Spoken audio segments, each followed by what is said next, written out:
Nah, hari ini kita mau cek keuangan dari saham WG enter dan keluar semua. Dan ini teman-teman bisa sampai 3 emiten ke kanan. Karena di samping ini, samping akun-akunnya ini ada banyak ada penjelasannya masing-masing. Jadi stock screener ini teman-teman, ini kalian bisa pakai untuk sortir perusahaan dari yang ada 700-an itu di Bursa Efek, kalian bisa sort berdasarkan kalian punya indikator.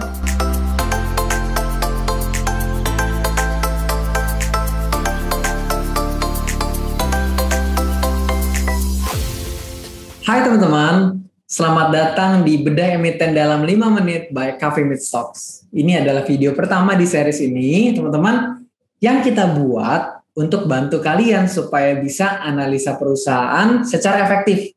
Di mana dalam 5 menit, kalian udah bisa tahu nih, kira-kira perusahaan yang kalian mau cari ini secara keuangan itu cukup bagus atau enggak, berdasarkan data keuangan dan rasio-rasionya. Tapi teman-teman tenang, karena nggak akan ribet. Hari ini kita mau coba cek keuangan sebuah perusahaan pakai CMS Investing Tools yang bakal memudahkan banget nih untuk nextnya kita kalau mau lihat keuangan sebuah perusahaan. Nah hari ini kita mau cek keuangan dari saham WG, Wika Gedung ya. Dia bergerak di bidang konstruksi bangunan. Ini adalah anak perusahaan dari Wika, Wijaya Karya. Langsung aja teman-teman, kita langsung lihat nih di layar supaya memudahkan. Gue mau share, gue sambil share screen teman-teman, biar kalian bisa lihat nih nanti kalau kalian main-main ke website coffeemeetstocks.id, kalian udah bisa langsung pakai. Oke? Nah, ini adalah halaman dashboardnya teman-teman. Jadi untuk ngelihat data keuangannya, data keuangan perusahaan-perusahaan, kita bisa langsung ke CMS Analyzer and Valuation. Nah, ini kita tinggal klik. Kita tinggal input, ketik data emiten yang mau kita cari. Untuk ini, kita mau cari WG. Kita tinggal ketik aja, WG, enter. Dan keluar semua. Dan ini teman-teman bisa sampai 3 emiten ke kanan. Jadi kalau kalian mau lihat emiten lain, bisa di kanannya ini. Tinggal ketik misalnya, Wika, induknya mau lihat. Nah langsung keluar juga. Oke. Sekarang kita fokus dulu ke saham WG. Pertama, kita mau cek nih keuangan dia gimana. Dari kita mau lihat profitabilitasnya dulu. Jadi kita mau lihat laba ruginya. Income statement-nya nih, untuk WG teman-teman, revenue-nya di tahun 2017 itu sempat naik di 2018 tertinggi. Tapi turun terus dan akhirnya turun signifikan di tahun 2020. Nah, teman-teman tahu sendiri di tahun 2020 ada pandemi, di mana ada PSBB, di mana-mana dan lain-lain yang membuat WG ini banyak proyek yang terhenti. Makanya revenue-nya turun. Tapi apakah ini hal buruk? Ya, tapi sebetulnya kalau kita lihat secara umum, secara general, ya ini kondisi terjadi makro teman-teman. Jadi semua sektor kena. Hampir semua sektor kena. Jadi ini bukan karena WG-nya yang jelek, tapi memang keseluruhan ekonominya lagi kurang bagus. Jadi penurunan ini bisa kita wajarkan. Dan kemudian kalau kita lihat dari profitnya, selama ini WG profit teman-teman.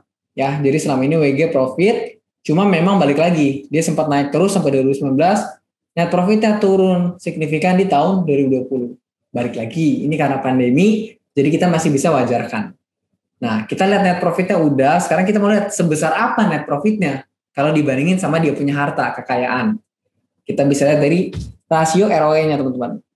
Nah, ROE si WG ini sebelumnya 17%, 21%, 18%. Di tahun 2020 karena terjadi pandemi, profitabilitasnya terpaksa turun. Jadi 7%. Nah, tapi ini masih cukup bagus teman-teman. Di kala pandemi, perusahaannya masih bisa tetap profit 7%. Bahkan nggak minus, itu udah bagus teman-teman. Ini sampai profitnya masih 7% itu masih bagus. Oke. By the way teman-teman, kalau dari kalian yang nonton ini banyak yang bukan dari background keuangan atau akuntansi, teman-teman nggak perlu bingung. Karena di samping ini, samping akun-akunnya ini ada banyak, ada penjelasannya masing-masing. Kalian tinggal arahin kursor ke informasinya, ntar akan kelihatan ini maksudnya apa sih, ini maksudnya apa sih. Jadi ini memudahkan banget lah buat kita yang baru belajar untuk bisa ngerti teman-teman ya. Oke, nah gue lanjut dulu. Jadi secara profitability memang menurun WG karena pandemi, tapi balik lagi kita masih bisa wajarkan karena ini terjadi hampir keseluruhan secara ekonomi. Ya. Kemudian kita setelah lihat profitabilitasnya, kita mau lihat pertumbuhan perusahaannya. Perusahaannya apakah setiap tahun semakin kaya? Nah, untuk WG ini dari tahun 2017 kita bisa lihat equity-nya 1,6T, 2,1T, 2,4T, naik terus setiap tahun. Sampai di tahun 2020 terjadi penurunan 2,1T. Nah, perasaan tadi WG dari tadi profit ya teman-teman ya, tapi kenapa kok 2019 ke 20 turun? Nah, teman-teman di tahun 2020 itu banyak penyesuaian di PSAK. Jadi ini karena penyesuaian peraturan akuntansi aja turunnya, bukan karena kinerja dia yang minus atau rugi. Jadi pertumbuhannya masih aman dan kita bisa bilang WG ini setiap tahun masih bertumbuh, perusahaannya masih tambah kaya gitu. Nah, terus kita lihat nih kesehatan utangnya. Nah, coba kita lihat ya, total liabilities-nya si WG setiap tahun kelihatan meningkat. Tapi coba kita lihat bandingin rasionya dengan equity-nya. Nah, ini bisa lihat di rasio DER. Rasio DER ini paling bawah. Ini adalah rasio debt total utang dibanding equity-nya. Kalau tadi kita lihat sebenarnya kan total liabilitasnya nambah teman-teman ya. Liabilitasnya nambah, utangnya semakin banyak. Tapi teman-teman harus catat, ekuitasnya juga naik terus. Jadi kalau kita bandingin rasio, dulu 1,7. Nah, walaupun naik terus total liabilitasnya, tapi karena ekuitasnya juga nambah, jadi sebenarnya ya tingkat utangnya segitu-segitu aja teman-teman. Masih dalam keadaan normal, termasuk sehat. Nah, mungkin kalau teman-teman bandingin sama beberapa perusahaan, ini dari 1,8 terlihat besar.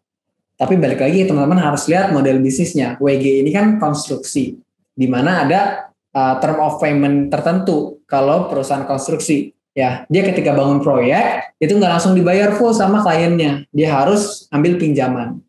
Makanya pinjamannya cukup besar kalau di WG untuk perusahaan-perusahaan konstruksi lah biasanya. Tapi apakah pinjaman yang besar itu bahaya buat si WG? Coba kita lihat di rasio ICR-nya. Nah, teman-teman lihat dengan DER sekian nih 1,8 nih, ICR atau interest coverage ratio-nya si WG ya atau kemampuan WG untuk bayar utang itu masih di 4,58. Emang turun sih teman-teman, balik lagi karena net profit-nya kan turun ya, operating profit-nya juga turun. Tapi dengan kondisi begini ICR 4,58 ini masih termasuk bagus teman-teman. Artinya perusahaan ini nggak kesulitan untuk bayar utangnya. Di mana operating profit-nya ini masih 4,5 kali lebih besar daripada bunga utangnya.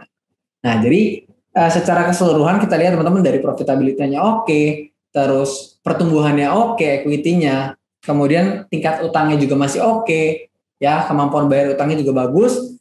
Terakhir nih kita mau lihat cash flow-nya teman-teman. Secara cash flow, simpelnya gini teman-teman, kita bisa lihat di mana OCF atau operating cash flow si WG ini setiap tahun selalu positif. Artinya dia menghasilkan cash yang positif dari operasionalnya. Oke, kemudian dari investing cash flow-nya negatif, artinya perusahaannya melakukan ekspansi, dan kalau financing cash flow-nya ini positif, artinya perusahaannya ambil pinjaman. Kayak gitu. Dan kalau kita lihat indikatornya teman-teman ya, OCF itu selama dia positif itu bagus teman-teman ya.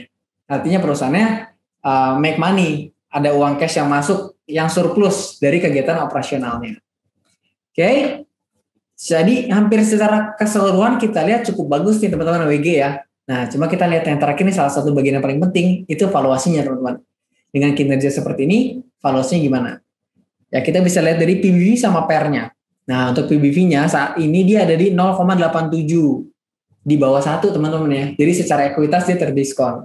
Dan untuk PER-nya ada di 12,2 kali. Nah, ini agak wajar teman-teman ya. Di 12 kali itu nggak mahal tapi nggak murah.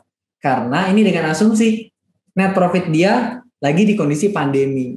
Nah, tapi kalau misalnya kita ngelihat WG ke depannya akan recover, pembangunan akan mulai gencar lagi, ya otomatis nanti net profit akan nambah, yang bisa berpengaruh ke PER yang semakin kecil nantinya.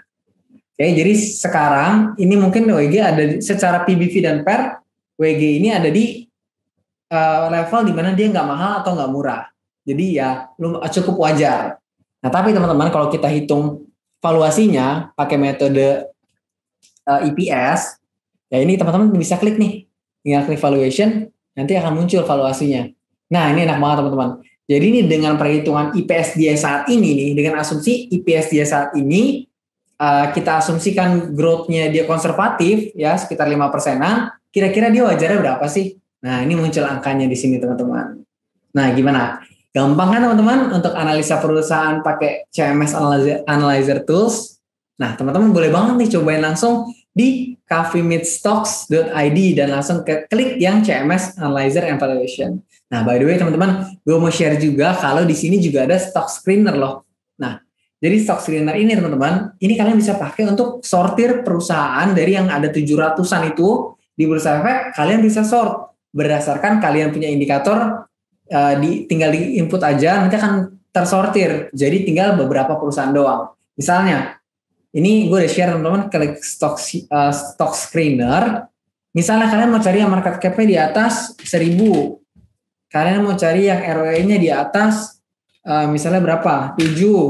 Kalian mau cari yang DER-nya mungkin di bawah 5. PBV-nya mau di bawah 3. PR-nya mau di bawah 15. Misalnya kalian tinggal search dan akan langsung muncul nih list-list perusahaan-perusahaan yang sesuai sama kriteria kalian. Nah, enak banget kan teman-teman? Memudahkan banget untuk kita mulai analisa perusahaan dan screen, ngeliat dia bagus apa enggak. Oke teman-teman, cukup series Bedah Emiten dalam 5 menit untuk hari ini.